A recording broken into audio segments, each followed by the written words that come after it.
Sunday's international friendly betting tips, previews, predictions, and odds. After a convincing victory in midweek, will the United States make it 2 wins out of 2 in friendlies this month? On Wednesday night, the U.S. welcomed African heavyweights Morocco to Cincinnati and ran out 3-0 winners. The opening goal came midway through the first half when Christian Pulisic burst through before putting it on a plate for Brendan Aronson. Timo Wee then doubled their lead with a long-range strike with Haji Wright, mere moments into his debut, firing home a spot kick. Greg Berhalter tweaked his shape a little, deploying a somewhat experimental lineup, but was rewarded with an excellent victory. The Stars and Stripes face a pair of CONCACAF Nations League games after this one, hosting Grenada before visiting El Salvador. So, in their toughest test of this 4-game window, will USA claim another moral-boosting victory in Kansas? As for Uruguay, having already beaten a CONCACAF heavyweight this week, can they complete the double? On Thursday night, down in Arizona, La Celeste swatted aside Mexico 3-0 in the first of their 3 games this month. Meishas Vecino opened the scoring before a quick-fire Edinson Cavani brace secured a comprehensive victory at State Farm Stadium. This means Diego Alonso's side have now won 5 consecutive matches, ending World Cup qualifying with 4 wins out of 4.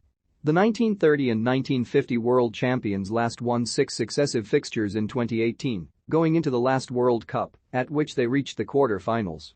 Will the US claim a big scalp at Children's Mercy Park, or will Uruguay be too strong? Argentina's unbeaten run continues, and they come into this friendly having picked up some more silverware. On Wednesday night, La Albiceleste swatted aside Italy 3-0 in the Finalissima, completing outclassing the European champions. Lautaro Martinez broke the deadlock, expertly set up by Lionel Messi, before Angel Di Maria doubled their lead with a deft dink. Paulo Dybala then came off the bench to rubber-stamp the emphatic victory as Argentina lifted a trophy and sent out a warning to all their rivals. Lionel Scaloni's side have won 2 trophies in the last year, beating Brazil to last summer's Copa America, despite losing in 7 successive finals before this. Now, against much lower-caliber European opposition, will La Albiceleste extend their unbeaten streak to 33 match at El Sadr? In stark contrast to their illustrious hosts, Estonia were in action in the UEFA Nations League's bottom tier on Thursday, facing San Marino. The Blue Shirts did come out on top against the world's lowest-ranked side with Robert Kurz and Jonas Tam scoring at Ala Kak Arena. Back in March, Estonia were relegated to Nations League D, suffering a 2-legged play-out defeat to Cyprus. So, given that they're in a group with Malta and San Marino, promotion is the minimum expectation for Thomas Haberle's team. Here though, in a glamour fixture for Estonia in Pamplona, Argentina, should cruise to victory. It's been a mixed international window for Mexico, so which way will this one go in Chicago? First, El Tri beat Nigeria 2-1 in Arlington with Santiago Giménez on target. But then, on Thursday night, Tata Martino's men were simply outplayed in Glendale, going down 3-0 against Uruguay. After this friendly, Mexico conclude the month with 2 Nations League fixtures against Suriname and Torreon and Jamaica in Kingston. All of this, of course, is in preparation for the World Cup, at which El Tri will take on Poland, Argentina, and Saudi Arabia. If they're to claim that elusive Quinto Partido, Mexico quite simply need to raise their game. Ecuador meanwhile will also be in Qatar in November after surprisingly finishing 3rd in the CONMEBOL qualifying table. The tricolor will kick off against the hosts before facing Senegal and Netherlands in much tougher assignments this winter. Gustavo Alfro's side began their preparations on Thursday, beating Nigeria 1-0 in New Jersey thanks to Pervis Estupiñán's early goal. Their 3rd and final fixture of the month is against Cape Verde in Fort Lauderdale next Sunday. This is an intriguing matchup, so will there be a winner at Soldier Field? Canada's World Cup preparations ramp out with a friendly in Vancouver. Les Rouges were supposed to be facing fellow World Cup participants Iran in this one, but the match was cancelled for geopolitical reasons.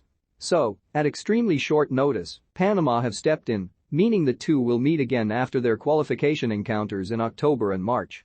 This year, Canada will appear at a World Cup for the first time since 1986, the only side who have qualified, to date, who weren't at Brazil 2014 and/or Russia 2018. John Herdman's side are in Group F, alongside Croatia, Belgium, and Morocco, so it certainly will not be easy for them. After this game, they conclude the June window with a pair of Nations League fixtures against Curaçao at home and then in Honduras. Given that the Maple Leafs are unbeaten in 14 internationals on home soil, dating back to March 2016, they'll be confident of winning this one. Panama meanwhile commenced their own CONCACAF Nations League campaign on Thursday with a statement victory. Ismael Diaz and Cecilio Waterman were on target in a 2-0 victory over group favorites Costa Rica at Estadio Olímpico Ramón Fernández Gutiérrez. Los Canaleros will be in action in that competition twice more this month, facing Martinique in a doubleheader starting on Thursday. They made their World Cup debut in 2018, but narrowly missed out this time round, finishing fifth in the octagonal. So, a home win looks likely at BC Place. Having missed out on World Cup 2022, Colombia's attention now turns towards Copa America 2024. Los Cafeteros finished sixth in CONMEBOL World Cup qualifying, 1 point below Peru, who took the Interconfederation playoffs place. Thus, they will not feature in Qatar later this year, despite featuring at back-to-back World Cups before this. With Ronaldo Rueda having left his position, Hector Cardenas remains in caretaker for this friendly and a home match with El Salvador next week. Saudi Arabia meanwhile are preparing for a World Cup, having qualified 6 of the last 8 editions. The Green Falcons topped their Asian qualifying group, winning 7 of 10 matches, their only defeat coming in Saitama against Japan in February. Hervé Renard's side are in a group alongside Argentina, Poland, and Mexico, so are massive underdogs to reach the round of 16. Thus, their friendlies this month, all in Murcia against Colombia, Venezuela, and Ecuador, are vital preparation. Will Saudi Arabia be far more motivated than their despondent and depleted opponents at Estadio Nueva Condamina? Despite the fact this is a friendly match, it has an interconfederation theme to it. 5 years ago, the two met in an intercontinental playoff with Peru prevailing 2-0 on aggregate, thereby qualifying for Russia 2018. This time, the two meet in a friendly in Catalonia, again with interconfederation playoffs to prepare for, but not against one another. Peru once again finished 5th in CONMEBOL qualifying, pipping Colombia and Chile to that all-important spot on the final day in March. So, in 8 days' time, Ricardo Gareca's team will take on Australia or the United Arab Emirates in Al Rayyan, with the winners qualifying. 24 hours later, also at Ahmed Bin Ali Stadium, New Zealand will take on Costa Rica in their own interconfederation playoff tie. The All Whites have qualified for 2 World Cups to date, namely Spain '82 and South Africa 2010, beating China and Bahrain in playoffs respectively. Since the latter, they've suffered back-to-back playoff heartbreak at the hands of Mexico and then, as mentioned, Peru. Will there be a winner in this friendly at RCDE Stadium?